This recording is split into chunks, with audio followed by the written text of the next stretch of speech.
Have you ever thought about what's a good way to communicate with your family?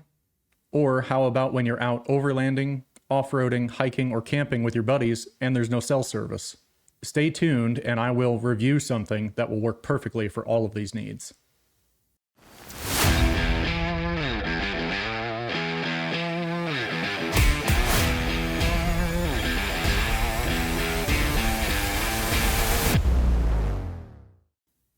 So let's take a look at this. This is the Radioddity GM-30 GMRS radio. Full disclosure, I did buy this and another one with my own money. And before I forget, to transmit on one of these, you do need a GMRS license from the FCC. And that GMRS license, it'll cover your family. And it's only $35. I'll drop a link in the description. So this radio retails for $79.99 for a 2-pack or $39.99 for a single. But the 2-pack gets you the extra programming cable. Let's jump over to the overhead cam and take a closer look at this radio. If you buy the single radio, it comes with the radio, the antenna, the battery, the USB-C cable, the USB-C charger. It does not come with this programming cable. Oh, and it also comes with a little hand strap that attaches on here somewhere. I threw it away, it's junk. I also forgot it does come with an earpiece. I don't use them. They're not very nice either. They're kind of junk too. Now, if you buy the 2-pack, you get 2 of everything in here, plus this nifty little USB programming cable to be able to program the radio through the software, which is a whole lot easier. I would recommend that you actually buy 2 of the radios. That way you have a spare, or just in case, keep it in your vehicle if you're off-roading. If you're out with a buddy and they don't have a GMRS radio or anything like that, you could toss them one of these. And you don't have to worry about it too much because they're a pretty cheap radio. Oh, and before I forget, it does come with the little belt clip. Unfortunately, it connects up to the battery. So if you have a few extra batteries, you're going to also need some belt clips. Now let's take a look at the specs on this radio. It does have a 5-watt max output, and on channels 8 through 14, it is limited to half a watt. The battery is a 1500 milliamp hour battery. It'll last you several hours if you're not transmitting all the time. And the great thing about the radio is the batteries themselves are USB-C rechargeable. The bad thing is the little cable it comes with is really short, so it's whatever. You can use any USB-C cable to recharge it. You can plug it straight into your cigarette lighter in your car or whatever, and just charge it up if it gets a little low. It does have a total of 250 channels. It is set up by default with 30 channels pre-programmed. 22 of those channels are the shared FRS GMRS frequencies, and then another 8 are the repeater channels. It does have 50 CTCSS tones, and it looks like 104 DCS tones. And with the 250 channels, you do have the ability, if you want, to throw in other channels to listen to or set up custom channels down the road if you or your buddies want to have some privacy tones set up on your simplex channels or your repeater channels. Radio does have the ability to receive only other VHF and UHF frequencies. So if you wanted to monitor 2-meter simplex or 70-centimeter simplex, you can just program that in as on another channel. You can also switch over and listen to FM radio if you want to. It does have the ability to switch to NOAA weather radio and receive that too. So the radio itself doesn't have an IP rating, so it's not water or dust resistant in any way, but it's a pretty solid radio. And it's like most of the other Chinese radios. They can probably get a little bit of water on them. Don't submerge them. They probably won't work anymore. And the dust, it'll probably affect it down the road. But like I said, it's a cheap radio. It's pretty easy to replace. It's not all that expensive. The other nice thing about it is that it is a standard Kenwood 2-prong adapter to program it and for earpieces or hand mics. Let's jump back over to the overhead, and I'm going to assemble this radio, turn it on, and show you a couple of the features and what some of the buttons do. So let's throw the battery on, screw on the antenna. Yes, the antenna is removable, and you can put another aftermarket antenna on it if you want, but there's really no need because it does work just fine the way it is.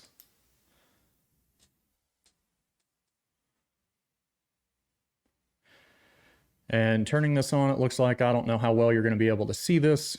I'll try and fix a little bit of this in editing, but who knows.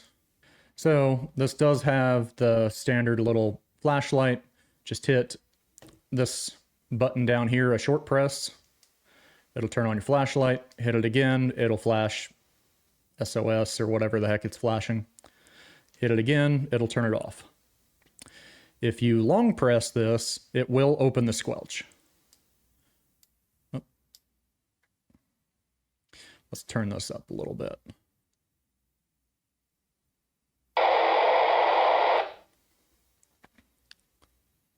Here is the PTT button. You can press this if you have no idea how to work a handheld radio. You have to press this button to talk into the radio, and let go when you're done talking. Pretty simple. Let's turn this down so I don't get a copyright strike. Short press of this top button will change it over to FM radio. And if you short press this button again, it will switch back. And let's turn the volume up a little bit. If you long press this button, it will sound a little personal alarm.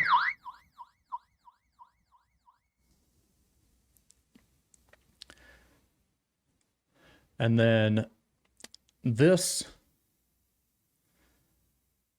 green button is the menu. And you can scroll through the menu with your up and down arrows. If you want to change something, hit the green button again to select. And you can make your changes with the up or down arrow, hit the green button again to save. If you want to get out of the menu, hit the red button.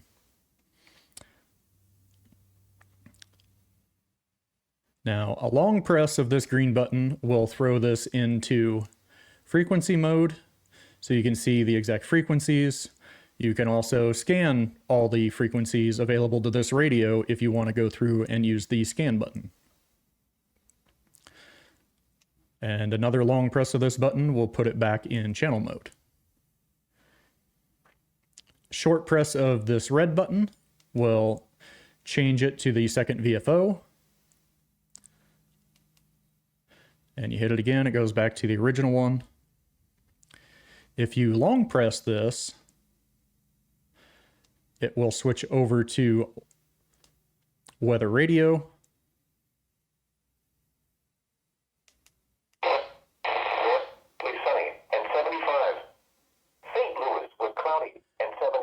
And as you can tell, this thing gets extremely loud. Long press this again, and it gets back into channel mode. And then this little button down here, the pound sign for all of us older people, or for younger people, the hashtag. If you long press it, it will go through and do a scan. Same thing if you hit this little red button, or hold this button again, it will stop the scan. Now, if you are in frequency mode, you can also do a scan, and it won't just scan what channels you have saved, it will scan all frequencies available to this radio. Hit the button again, stop the scan, and it'll go back to what it was. Now, if you want to listen to FM radio and scan for a station, just hit this button once, it'll go through and seek and see if it can find something. So I did go out and do a distance test in my area. The receiving radio was sitting out on my enclosed front porch right next to a window. Window was closed. I didn't want any extra wind noise coming in to mess with my audio. And I took my other radio and jumped in my 4Runner and started going down the road. I tested at half-mile increments until the radio wasn't receiving any of my transmissions anymore. And in my 4Runner, I did have the driver's window down, so you might be able to hear a little bit of the wind noise from that. But I was just trying to do a real-world test because the radio will get out just a little bit further if you got your window down and not in a completely enclosed vehicle. RUK 569, half-mile test. RUK 569, 1 mile test. A half-mile test. 2-mile test. 2.5-mile test. 3-mile test. 3.5-mile test.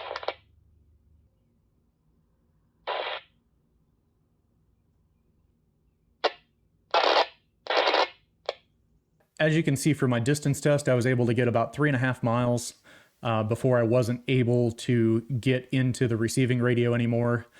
At right before mile 4, I did have to go down a hill and into a valley for quite a while. I did transmit all the way out to 6 miles out, and I still wasn't able to get back into the radio again. Most likely what happened is there was a hill or something else that ended up in my way.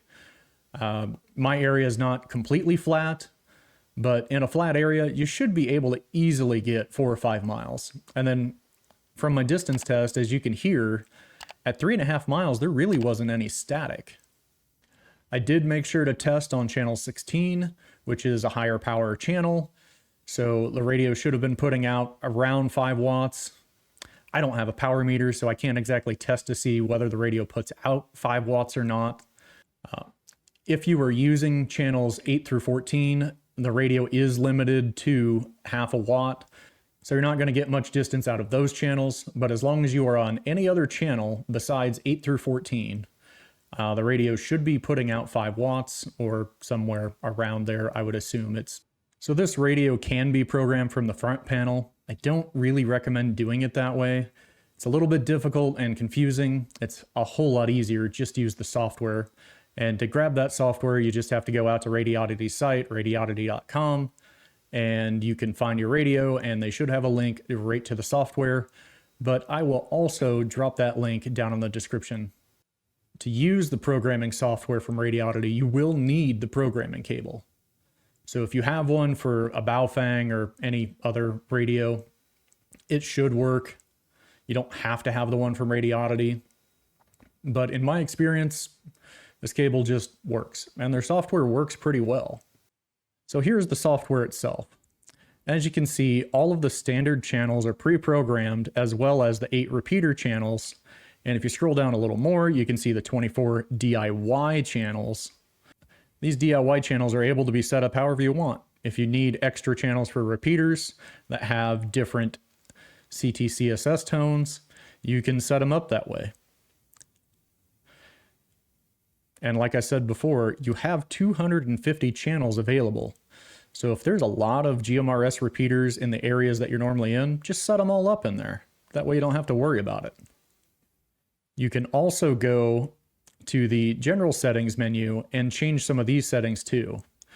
I would not mess with these settings that I'm highlighting. I do recommend turning off the voice alert, the beep tone, and the Roger beep. If you want a Roger beep, go right ahead. I don't really care. I would not mess with anything in this phone system menu. Most likely, you're not going to run across stuff that needs DTMF tones, so I just really wouldn't mess with it. Once you're done making your changes, you can jump over to the program menu and select Write to Radio. Before doing this, make sure the programming cable is fully inserted into the radio and plugged into a USB port on your computer and the radio is turned on with the volume all the way up. Then click the OK button. This process will only take a minute or two, and then click the OK button on the box that just popped up. Once you've done that, click cancel on the right box. If you click OK again, it's just going to write right back to the radio again. At this point, if you have multiple radios, you can unplug your current radio and plug in the next one and write everything to it also. This saves a ton of time. And then, unfortunately, currently, this radio does not work with chirp. If you don't know what chirp is, don't really worry about it, because it doesn't work and is probably not going to work for a while. My overall opinion of this radio is it's a really good radio. It's cheap, and it's much cheaper than the other alternatives from Midland, Ocean, and some of the other companies out there that do make GMRS radios. The radio itself is pretty sturdy. It's pretty robust. The buttons, not too bad. They are pretty tactile. Overall, I would say this could probably stand up to quite a bit of abuse and just keep working. The really nice thing about the radio is once you put everything together, put the antenna on, put the battery in, put your belt clip on if you want it, it's ready to go right out of the box. Should have a little bit of a charge on it. And you should be able to communicate with other GMRS radios very easily without any kind of special programming. Some other companies out there with that make GMRS radios, they throw some CT CSS tones on the channels for whatever reason, and it kind of, if you don't know what you're doing, then you think you just have to have another one of that brand to communicate, but you just got to go in and turn the tone off. Turn that CT CSS tone, set it to none, and then you should be able to communicate with any FRS or GMRS radio out there. The GM30 is a great radio to use for any kind of outdoor activity where you don't have cell service or you just don't want to be on your cell phone all the time. It's a whole lot easier to hit a PTT button on a radio and just talk to somebody or talk to a group of people all at the same time. And that includes communicating vehicle to vehicle while you're off-roading or overlanding, or if you're out rock crawling for that matter, and you have a spotter out there. It's a whole lot easier to communicate via radio than what it is for them trying to yell whatever their directions are to you with your window down over the sound of your vehicle. It's kind of a pain. So overall, get out there. You don't have to buy one of these radios, but get out there and get into GMRS. It's kind of handy. And like I said, one license can cover your family. If you like this kind of content or have any suggestions for me, drop them down in the comments. Also, in the description of this video is the links to everything that I've talked about, plus a few other affiliate links. If you want to check them out, go right on ahead. Please don't forget to like this video and subscribe to my channel. You never know, there might be some other videos I have that you like. Go check it out. Thanks for watching. 73.